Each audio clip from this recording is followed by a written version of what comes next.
राहुल गांधी जी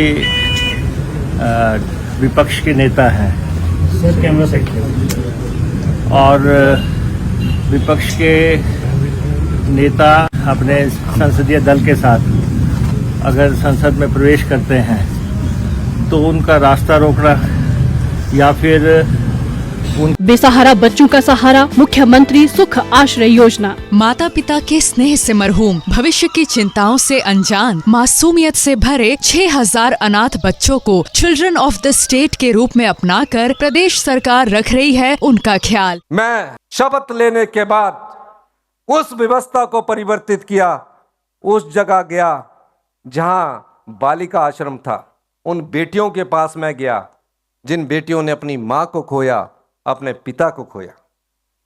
उन बेटियों ने मुझसे कोई मांग नहीं की, उनके हॉस्टल में गया, उनके खाने की रसोई में गया।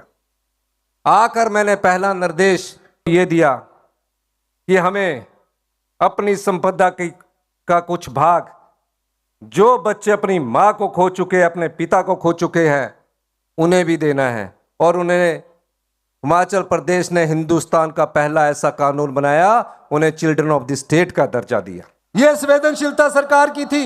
हिमाचल प्रदेश सरकार ने महत्वाकांक्षी मुख्यमंत्री सुखाश्रय योजना को किया विस्तार प्रदान। जैविक माता पिता या दत्तक माता पिता और अभिभावकों द्वारा परित्यक्त बच्चों को भी मिलेगा अब योजना का लाभ। विस्तारित योजना के तहत बाल कल्याण समितियां पात्र बच्चों को जारी करेगी प्रमाण पत्र। योजना के तहत बच्चों को 27 वर्ष की आयु तक पढ़ाई के खर्च के साथ साथ प्रदेश सरकार जेब खर्च के लिए हर महीने दे रही है 4000 रूपए की धनराशि। युवा निराश्रितों को स्टार्टअप शुरू करने के लिए मिल रहे हैं 2 लाख रुपए, घर बनाने के लिए 3 लाख रुपए और विवाह के लिए 2 लाख रुपए की दी जा रही है वित्तीय सहायता। आशा की किरण बनकर आई मुख्यमंत्री सुखाश्रय योजना अब बच्चों के जीवन को उजाले से भर रही है। सूचना एवं जनसंपर्क विभाग हिमाचल प्रदेश सरकार द्वारा जनहित में जारी। के साथ धक्का मुक्की करना ये हिंदुस्तान की लोकतांत्रिक मूल्यों के खिलाफ है और राहुल गांधी जी शिष्टाचार में उनका कोई मुकाबला नहीं कर सकता। इस देश की राजनीति में राहुल गांधी जी का जो शिष्टाचार है, जो व्यवहार है, उन पे कोई उंगली भी नहीं उठा सकता। आक्षेप तो क्या किसी ने करना है।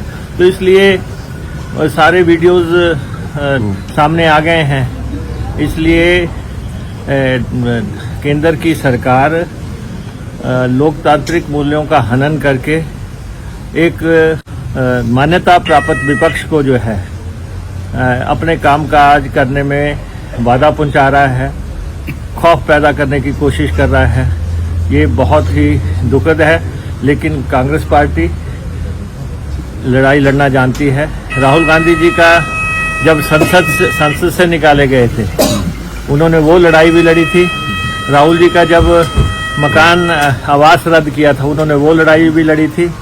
उन्होंने पूरे देश में जो है अलग जगा के कांग्रेस पार्टी को केंद्र में ताकत बना के उन्होंने प्रवेश किया।